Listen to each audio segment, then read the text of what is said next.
Have you ever left a meeting thinking, why didn't I just say what I really meant? Or watch a team go through training after training and somehow nothing actually changes. Today's episode is about the truth underneath that, because truth telling at work isn't just about courage, it's also about safety. And when people don't feel safe in their bodies, they usually won't feel safe being honest, receiving feedback, or learning something new, or even trusting their own reactions.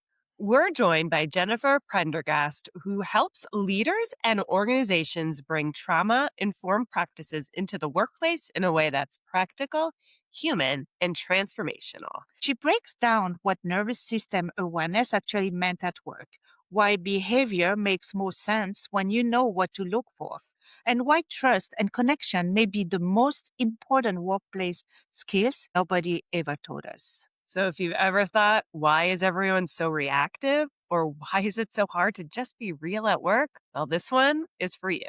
Let's get into it. Hi, I'm Claude. And I'm Jess. We are corporate employees by day, entrepreneurs by night, and work besties for life. Join us as we explore how work besties lift each other up, laugh through the chaos, and thrive together in every industry. Work besties! Work besties, welcome back. This month is all about truth telling at work, the conversations we avoid, the needs we minimize, and what it really takes to be honest in a professional space. And today we are talking about something underneath all of it: safety. Welcome, Jennifer.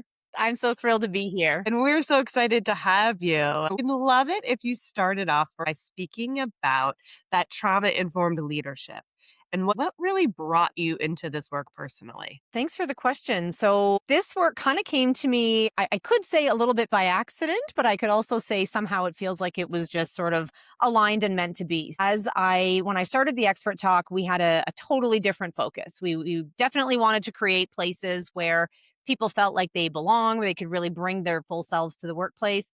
But it wasn't until I connected with an incredible expert, Kim Van Ryn. She's one of our facilitators and trainers that we work with. And we actually connected in the world of neurodiversity. So we had a lot of clients asking us around neurodiversity, looking for awareness and strategies and how to create workplaces that are more neuro-inclusive. And we started working together in that regard. And it just happened to turn out that Kim's other area of expertise was all around trauma-informed care and counseling and practice. And as I've continued to grow myself, these elements have been built into the work that we do that has continued to evolve. So really sort of came to it by accident, but it also feels like it was aligned at exactly the right time. Jennifer, why is it so hard for people to tell truth at work? When we think about truth telling at work, we often hear it framed as a courage thing, right? A courage issue. But in fact, it really is more about a safety issue. And so I want to start by just laying a little bit of groundwork as to how exactly we're using the word safety, because we hear so much about it in like a health and safety context. We certainly hear a lot about psychological safety, which is ultimately what we're creating, but it's also become kind of a buzzword that I think has lost a little bit of its meaning over time. So we could just take a second to lay down what exactly we mean by safety. Inside of each and every one of us, we have a nervous system, and we've heard of the mind-body connection. This is an actual physical setup in our bodies that one of its primary jobs is always scanning for threat. And we talk about threat, we think of big physical threats, but there's also emotional or mental threats that our nervous system is scanning for. So these are threats that might be to our identity, to our sense of self, to our sense of belonging and community and connection with others. It's not just big physical threats that we might think of. In any interaction that we go into, whether it's with a good friend, whether it's a meeting at work, with a client, any interaction in our life, there's always more than just me and you in the room. So we've got us, our physical selves, but I'm also bringing in all of my past experiences. I'm bringing in the relationships I've had, any cultural conditioning, expectations that society's put on us. All of this stuff is coming into the room with me. You have your own set of all that stuff coming into the room with you as well.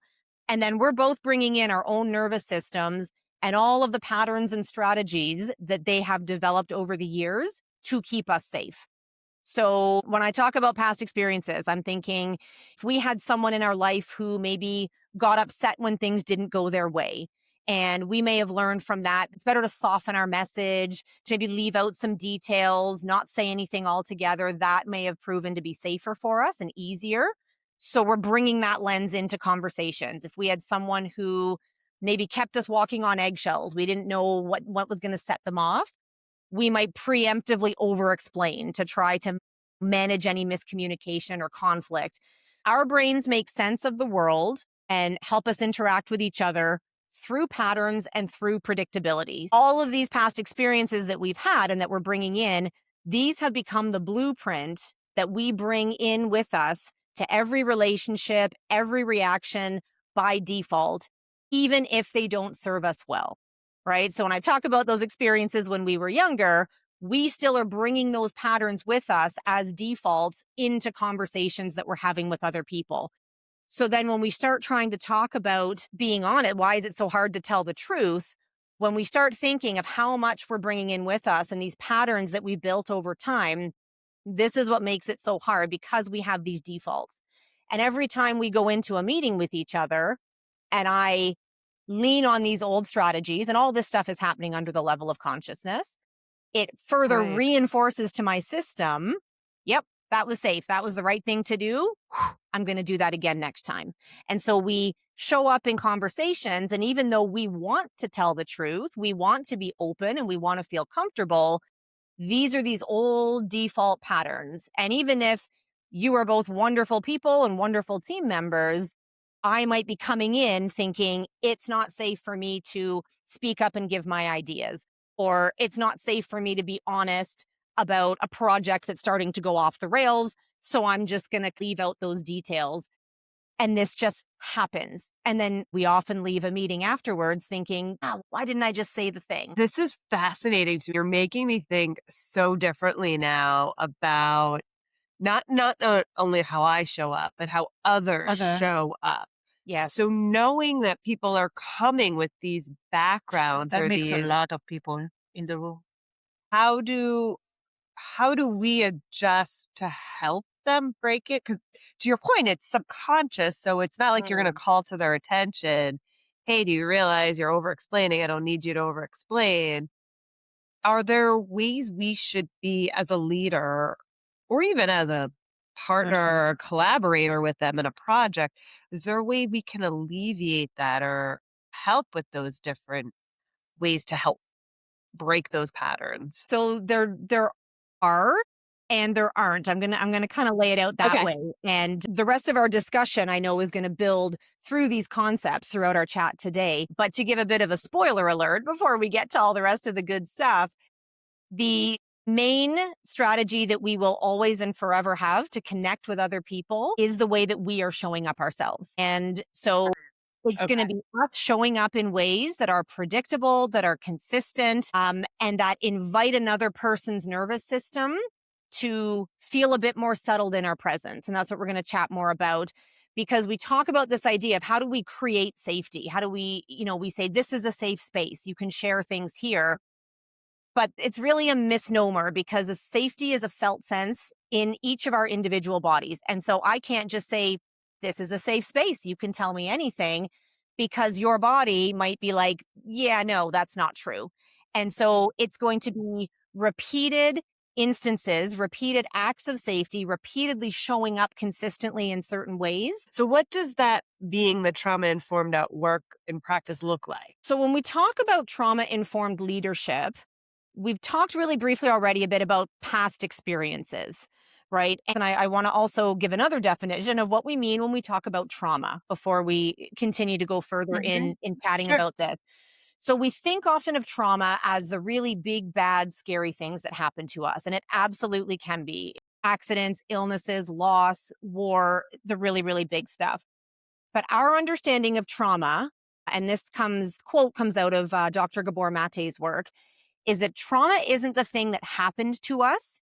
It's the ongoing response in the body as a result of what happened to us. When we think of these behaviors and these patterns, we use the example often of someone who got sent to the principal's office as a kid all the time, perhaps not paying attention, disruptive behavior, go down to the principal's office, and this left this person feeling embarrassed, feeling shamed, And then over time in the principal's office, they learned that if I just don't defend myself and I don't say anything, these visits to the principal's office are going to be shorter. They're not going to call my parents and everything's just going to be easier.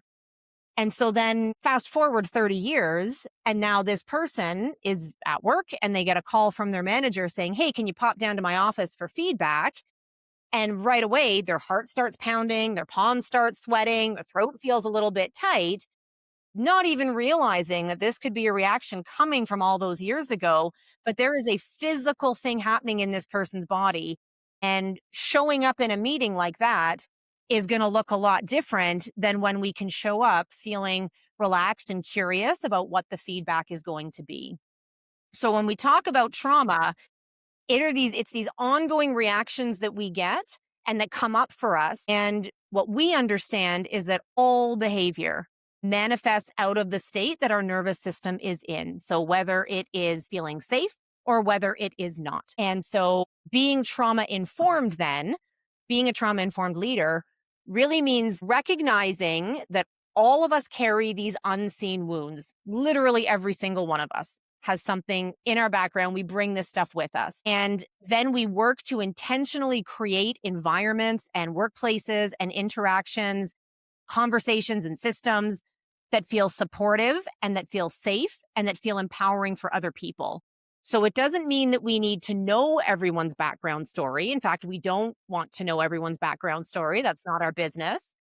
It means we assume that everybody has one, and then we move forward and act with care accordingly. People have different trauma that most likely would need to be taken care of differently. No? So how do you know how to handle and how to communicate those people with all those different trauma that they might have? We talk about the practices of being a trauma-informed leader because our goal is not to fix. We're not asking what is wrong, what's the problem, how do I do this? What we do is when I say that we create environments and workplaces that offer that sense of support and of safety and empowerment.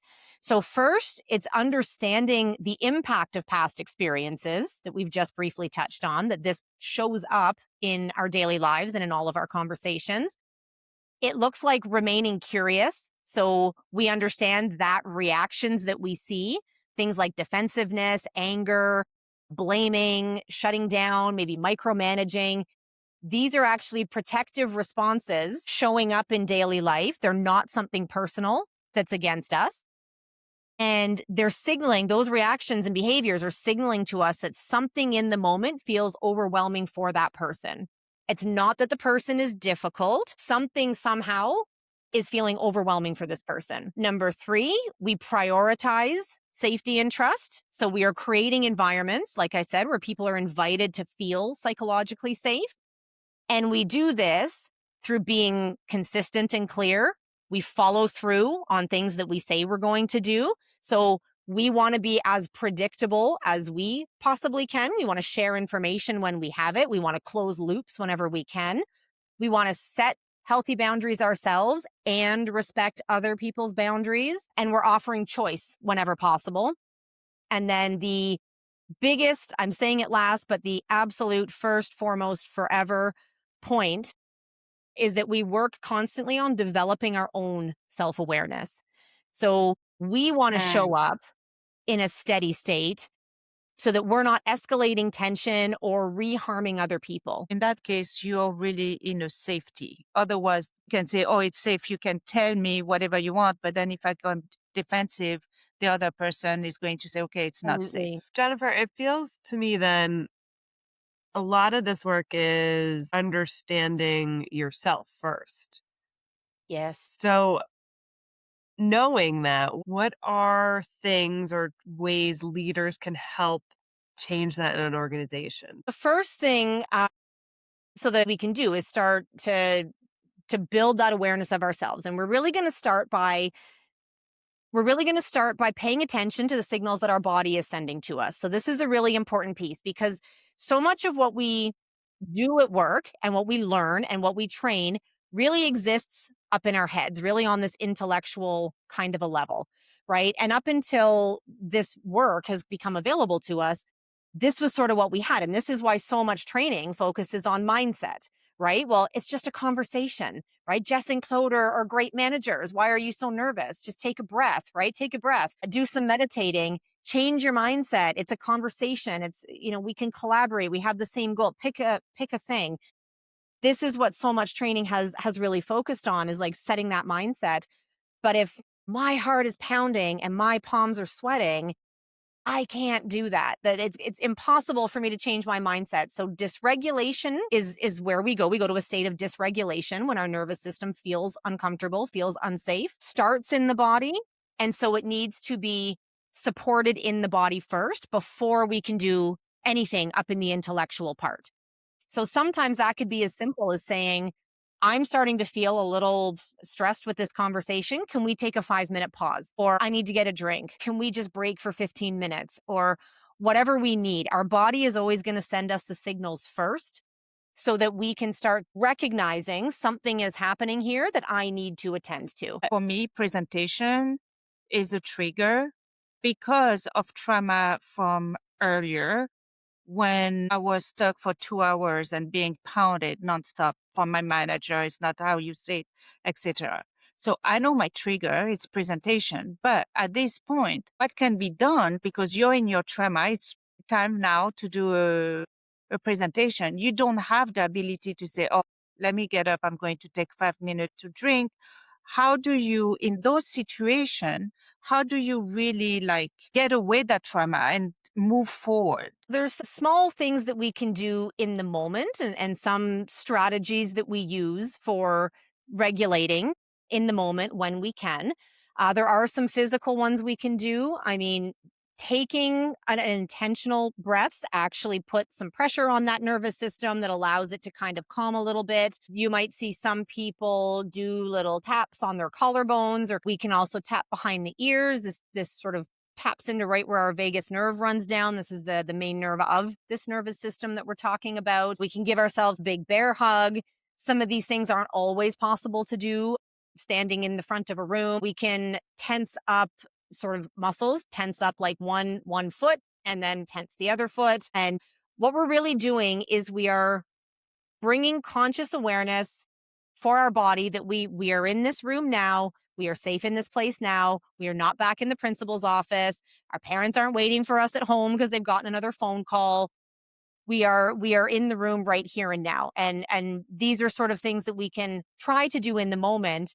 But when it comes to overcoming what that is, there's probably going to be some more digging around that you're going to have to do to figure, okay, where exactly is that coming from? Where does the trigger start? Because usually it's not right when you're standing at the front of the room. Definitely you're in full on, probably heart pounding, flushed face, the whole bit by the time you're at the front of the room.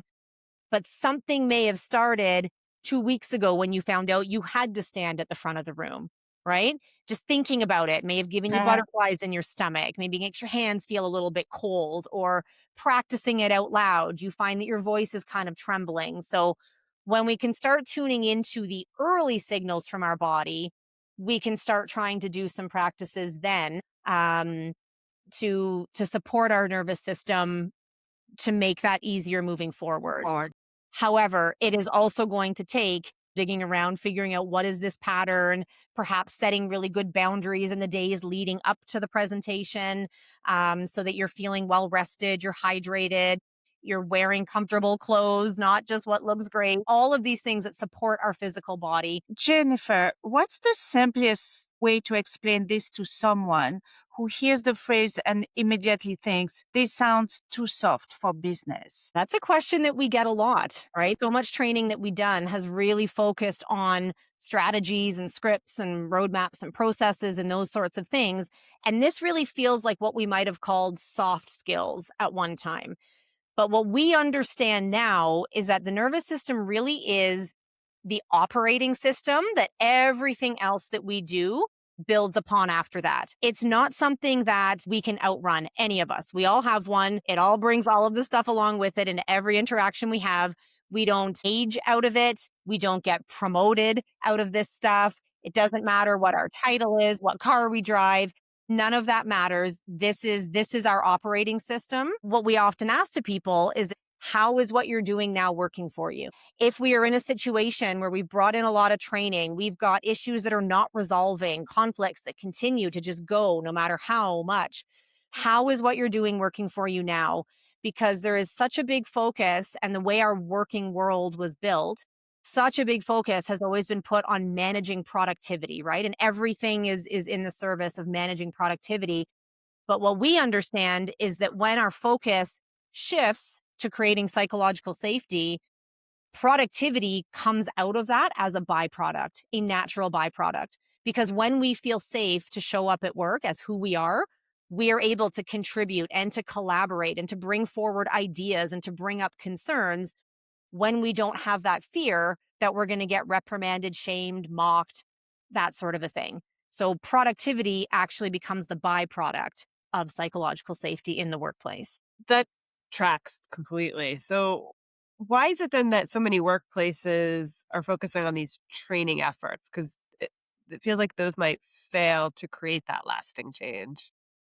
Yeah, and we say a lot that a lot of training programs that are out there, a lot of folks probably have really good skills. And we really think of this sort of as a three-tiered pyramid, if you can picture that with me. So in the middle and top tiers are really like our core skills. And this is where a lot of training lies. So this is communication, it's active listening, it's giving and receiving feedback, running meetings, all of the training that we typically get in workplaces. And then on our top tier, we've got our high stakes skills. So this is going to be negotiation, conflict, maybe having conversations with folks about accommodations, return to work, that sort of thing. But there's this whole layer underneath both of those. And that is where all of this nervous system operating sort of lives. And if we don't have a really good understanding of this, nothing else on top of it is going to have a steady base to be resting on. And so we often say to folks, your workplace, you don't need to burn everything to the ground, right? Some organizations maybe want to think about that and starting Hopefully over, not. but you probably Yeah. don't need to. You've got great skills. You've got people with great training. But these skills are actually going to be able to be effective when we understand that piece underneath, both for the folks that we're working with, but also for ourselves, right? Because I think a lot of times as leaders, we get caught up in thinking, okay, what tools do I need to support this person, to help them grow, to help them perform better? But we're basically starting this work with ourselves, and then it ripples out from there. Yeah. So how you say that we see ourselves, how does the nervous system awareness help us understand behavior at work differently? So if we can get a little bit interactive for a second, and this is something that your listeners can certainly do Love along with that. us. I love life, real life example. Awesome. So we are going to do a little example together, and this is we're gonna build what's called the hand model of the brain, and this is something that we teach in every single training that we do with every single group. We do it with kids, we do it with grown-ups, we do it with executives, because it really helps to land this concept and what we're talking about. So if it is accessible to you, pull out a hand and build this model of the brain with me. So our wrist is going to be our brainstem. And this is sort of right at the back of our head. This is where we kind of connect into our neck connects to our skull there. We're going to fold our thumb over the inside of our palm, and our thumb, like we're making a number 4, is going to represent our limbic system. And our limbic system is the really, really old part of our brain. This is where all of our emotions live and memory. This is where our fight or flight responses come from. We've heard those words before. So this is that really old part of our brain. And then we're going to fold our fingers down over top, making a little brain on the end of our hand here. And these fingers represent our prefrontal cortex. And this is the big part of our brains that we have as humans, where all of our executive functions live. So this is where we have communication and logic and listening and decision making and spirituality and motivation and all the things that we need and that we want to be bringing into the workplace. And what happens is when we get triggered, and triggered is not a bad word. It simply means something has happened that's going to send us into a different place. Yeah. What happens is our fingers pop up, boom, and we are now operating. We lose access to all of that stuff that happens in our prefrontal cortex. And we have language for this, right? We will say, wow, they flew off the handle. They flipped their lid. They popped off. This language, we know what those things mean when we say them. And so when we are operating from a place with a flipped lid, we are now operating out of memory, past experiences, right? And the patterns that we use to survive and navigate those, and from emotion. So this is where we're going to start seeing emotions in the workplace. We're going to see behaviors manifesting out of this that might look like micromanaging, gossiping, bullying, passive aggressiveness, checking out, taking constant breaks, people pleasing, over committing to work, not getting things done. So when we are able to do this work and show up and ourselves and support other people in coming to work with our whole brains put together, this is where all of that training stuff lives. This is where the roadmaps live and the acronyms and the processes and the scripts and the checklists and all of these things that we learn how to run a good meeting, how to have a good feedback conversation, how to do coaching with a team member. All of that lives in here. So when that is missing for us, or when it's missing for the other person, and now we're both coming in to the conversation with our lids flipped, we don't have access to all of that great training that we've done. And so by bringing in more training, more stuff like that, without having this understanding underneath it, it can actually create a lot of shame in folks, right? If we go to training and it's like, well, have the conversation. Here's your 3-step process to, name something. When we then come out with our sweaty palms and our red face and our beating heart, and it's like, why can't I just do that? What's wrong with me? And this is the question that we hear all the time, right? What's wrong with me? Why can't I just do the stuff that I've been trained to do? And so when we can understand this operating system, nervous system layer that lays underneath it, it allows us to shift that frame a little bit so that we can look at our own behavior or others with less judgment, with feeling, we feel less shame ourselves as to why can't I do this stuff? That's why. Because that stuff lives here. And when we are like this, we simply don't have access to it. That's why we always think of the right thing to say when the conversation's over, right? We have a conversation with someone and Yeah, exactly. Right. For sure. That's because totally we weren't in a place to have access to that in the moment. So And then you were after. this is how this nervous system awareness piece impacts the training that we've already done and helps us to understand sometimes now why change is not coming, right? Why two people are stuck in a loop. Because if I'm coming in to talk to you like flipped lid and you're coming in to talk to me with a flipped lid, and I know that every time I get frustrated, you're going to get frustrated. So I'm going to get more. We wind up in these loops. These patterned loops from that limbic system flipped lid place. Jennifer, can you give us a few more real examples of behavioral people, maybe that we're judging harshly at work that truly are just those elements of not being able to think because they are in that state? Yeah. So I will say that I'm going to bring it up with the idea that any label we might have on someone, if we start thinking of the labels we have for people at work, these might be good places to start thinking about this in a new way. So we talk about people who are like drama queens, attention seekers, the martyrs, the know-it-alls, all these sorts of labels that we might look at and call difficult, right? And I use that with air quotes, difficult people. Are they actually difficult, or could there be some kind of behavior manifesting out of some sort of a state here? So when we start looking at these examples and for these examples, the mindset shift that we want to make is to move from thinking what's wrong with this person or what's wrong with me to what is happening with this person or what's happening with me right now. So when we look at, say, the drama queen, we hear that all the time. Are they actually a drama queen? Or could they be demonstrating like overwhelm, anxiety? They're really reactive, dramatic, as a way to escape or avoid a certain situation. And we think of the attention seeker, someone who's showing up with, excessively self-promoting, exaggerated behaviors.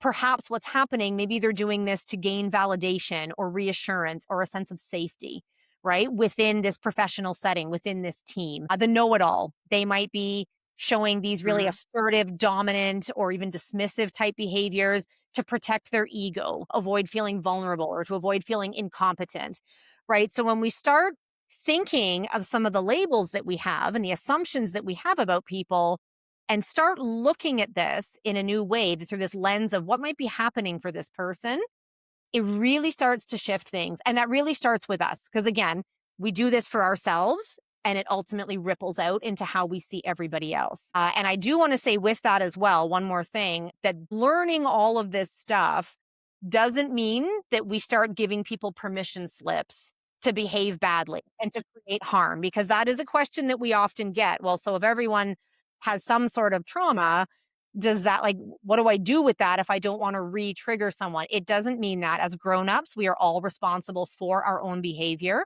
So this doesn't mean it's a permission slip, but it helps us to approach someone with a bit more curiosity without perhaps taking it as personally and saying, okay, well, obviously, Jess and Claude hate me because this is how our meetings always, well, maybe they don't hate me.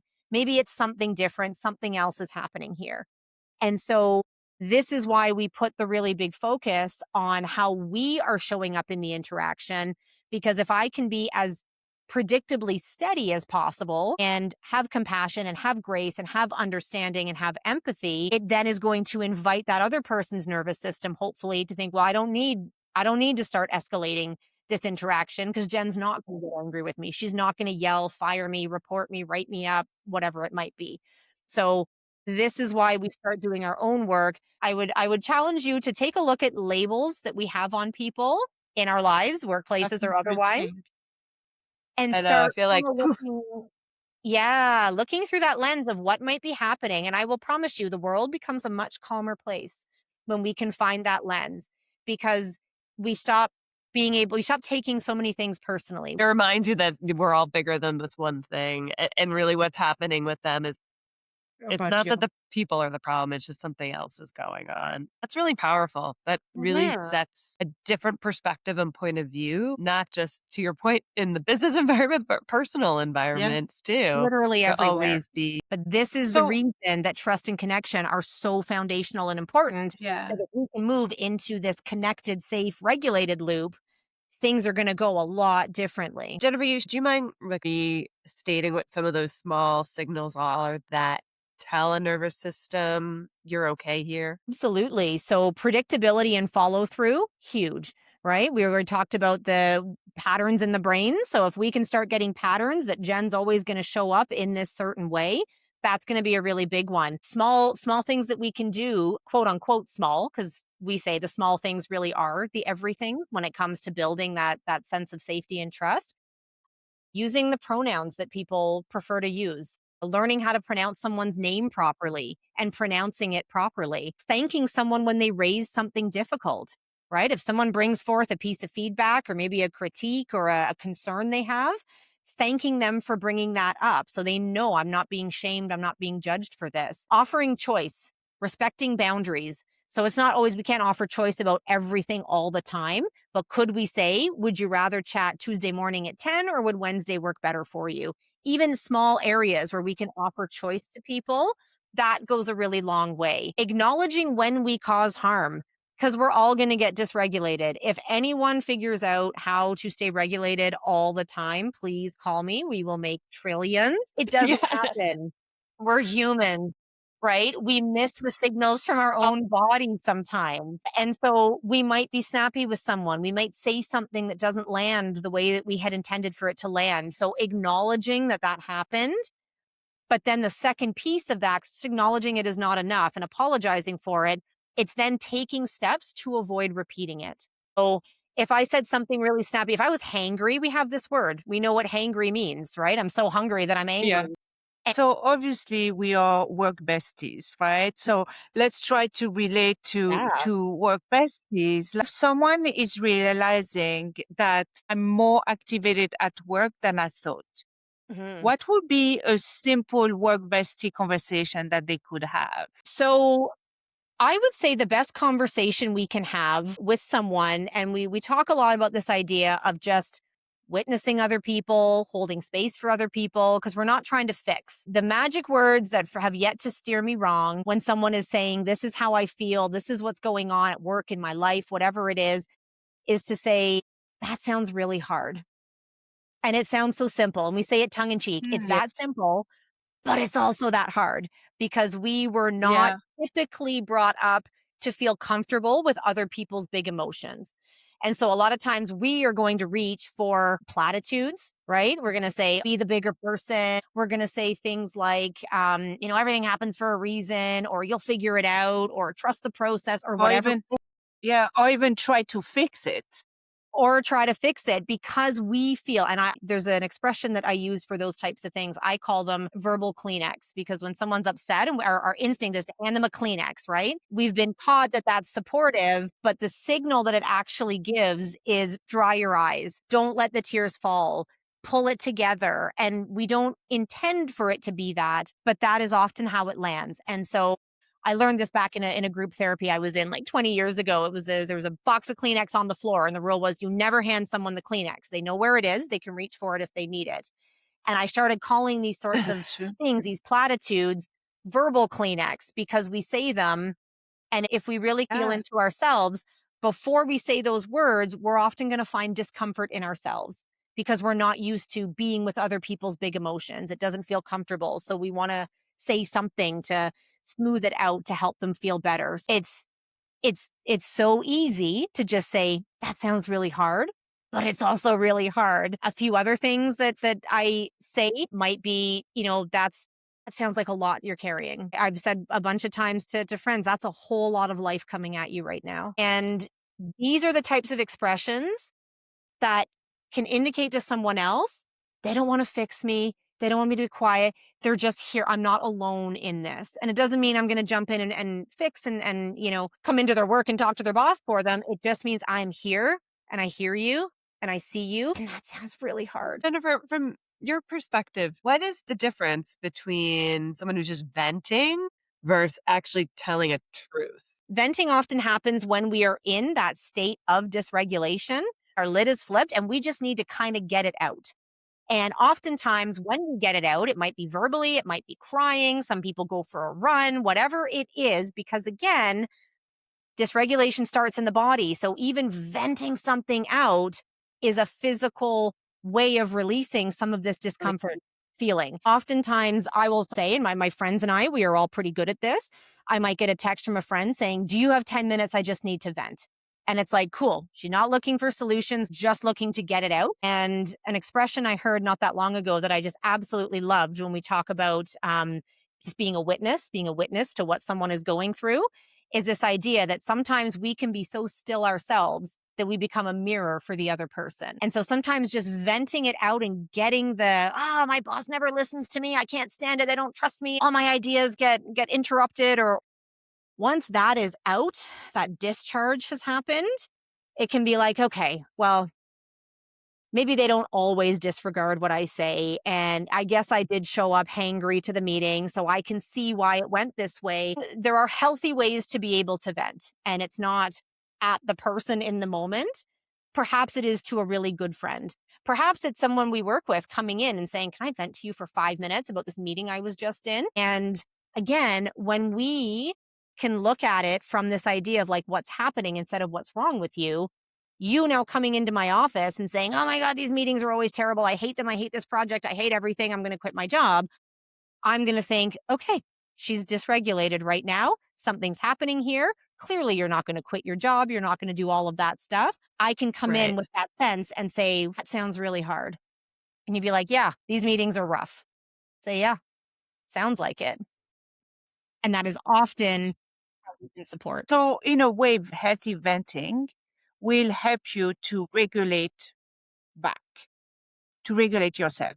So if someone listening today wants to create more truth and safety in their workplace, where do they start? There are some great books that we recommend whenever we do trainings. Those ones are What Happened to You by Dr. Bruce Perry and Oprah, actually. When the Body Says No is another fascinating read by Dr. Gabor Mate. And that one really talks about the connection between stress and disease in the body, repressing emotions, not processing things in a way that's healthy, and what that can lead to physically. We certainly have resources on our website. We have our blog. We have online courses where we self-directed online courses where we talk about a lot of this stuff, and you can learn more about this in depth. And this summer, starting July 8th, we are actually running a 8-week program. We call it Summer Camp, and it's 8 different training sessions. This is all based on our in-person work that we do online once a week for 90 minutes, all different topics. We will have other ones on giving feedback, setting boundaries, collaborative communication, and a bunch of other topics as well. some of our listeners are interested in what do they need to do. So you're going to visit us at www.theexperttalk.com, two T's, /summer camp. And you'll be able to find information on all the different sessions there. You can register right there. If you want to register a larger group from your team or your organization, you can certainly reach out to me through the website and we can get that set up for you as well. Thank you, Jennifer. This conversation really reminds me that truth-telling at work isn't just about being brave enough to speak up. It's also about having that environment that really makes honesty and safety possible. So if this resonated with you, Work Besties, just as much as it has with us, please share it amongst our community, specifically to your work bestie, and make sure you guys are communicating and talking. Use each other to understand when you're flipping your lid or not. Because the first place we tell the truth is really with someone that we trust. Right. That makes you feel safe. Bridge your work bestie. Bridge Jennifer and her website for this. Thank you again, Jennifer. Thank you. And to all the work besties out there, supporting each other. Thanks so much. Remember, whether you're swapping snacks in the break room, rescuing each other from endless meetings, or just sending that perfectly timed meme, having a work bestie is like having your own personal hype squad. So keep lifting each other up, laughing through the chaos, and of course, thriving. Until next time, stay positive, stay productive, and don't forget to keep supporting each other.